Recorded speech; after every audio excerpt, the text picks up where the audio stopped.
THIOLOT won the vote for the new region. You will see harsh and sturdy people here who have adapted to the huge land changes and dangerous thickets. Greetings, everyone. The Horde Mapper is with you. Before watching, I ask you to subscribe and like, as well as write a detailed comment so you will strongly support me, and there will be more stories about SULVIL. Let's get started. Since ancient times, harsh and cunning people have lived here. They always follow only their own interests in everything. They adapt like chameleons to both people and the circumstances of their lands. Only a strong central government and a single leader stops the struggle for dominance for a while. In this region, there are sharp drops in ground level, many hills with dense forests. Such conditions initially gave people a chance to develop peacefully without fear of a threat from outside lands. But this also had disadvantages. The settlements were divided among themselves. The hills blocked the main areas of human settlement, and thick and long vines blocked the safe path. Because of this, the people of the THIOLOT region have always been divided. The culture was somehow different, but the fate of life in such lands united them. Technology has been slowly developing compared to the rest of the lands of the Fate continent. There are deep forests with wild and dangerous wildlife all over THIOLOT. The people of this region have managed to find safe places for their settlements, but there has always been a threat around them. The hills made it impossible to get around the overgrown forests, but in the future people managed to find a way out. This is not about that. The vines were like chains, blocking all safe paths, and some were even poisonous. Poisoning with poison was a common occurrence for the people of THIOLOT. Almost half of the plants either had thorns with natural poison or simply caused severe pain upon contact. People learned with each generation and fell less into such traps, but the deeper they went into the forest, the more problems they encountered. The dense crowns of the trees blocked the sunlight, and it was very difficult to get to your destination. Predators were constantly on the hunt, and because of this, people learned to hide in the shadows and walk quietly. The art of creating special clothes increased, which helped to hide not only in the shadows but also in the smell. In addition to the usual predators, people met thiolcats, which were much more dangerous than animals. Thiolcates are a common name for plant monsters that lived in the forests of THIOLOT. They are all not intelligent. They behave like predators and defend their territory. Carnivorous plants attacked not only with their long limbs, like sturdy vines, but also killed with their venom. The value of such a poison is such that it is completely gaseous, and only in the light will you be able to see its bright red color and the approach of death. With such conditions and the nature of the THIOLOT region, people have always lived separately. These lands can be divided into 4 zones: 2 northern, central, and southern regions.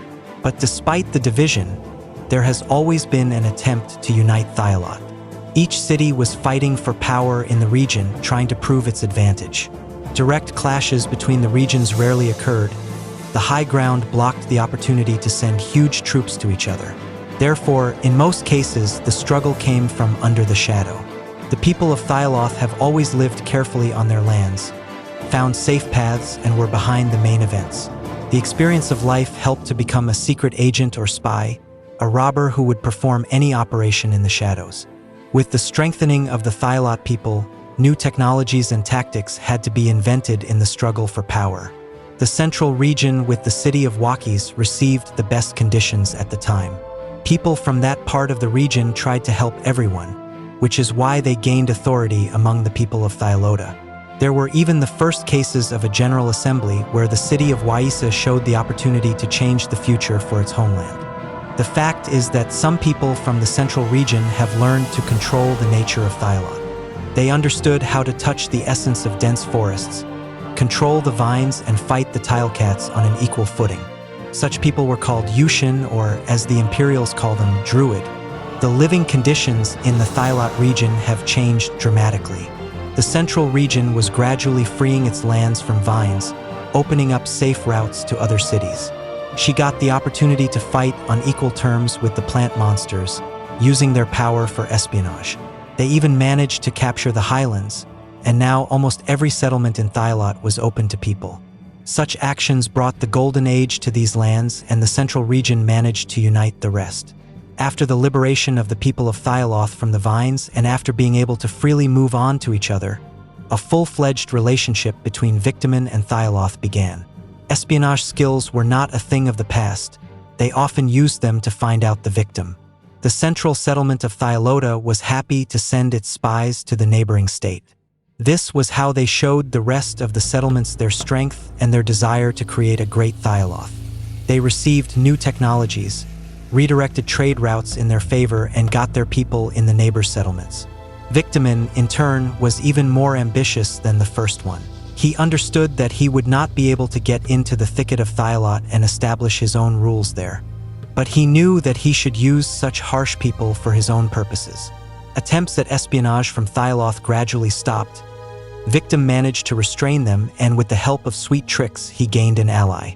Since they couldn't break each other, they decided to divide the northern lands. A long-term plan was prepared to capture Kyphonia.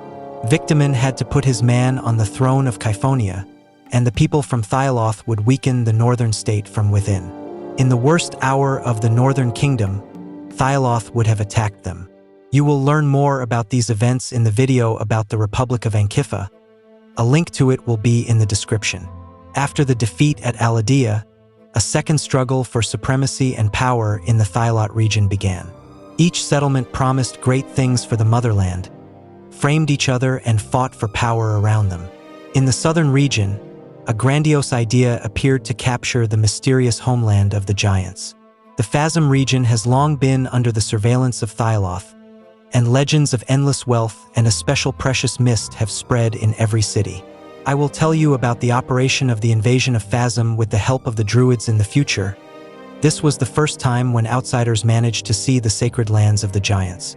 Unfortunately, the cities of THIOLOT were defeated in that mission.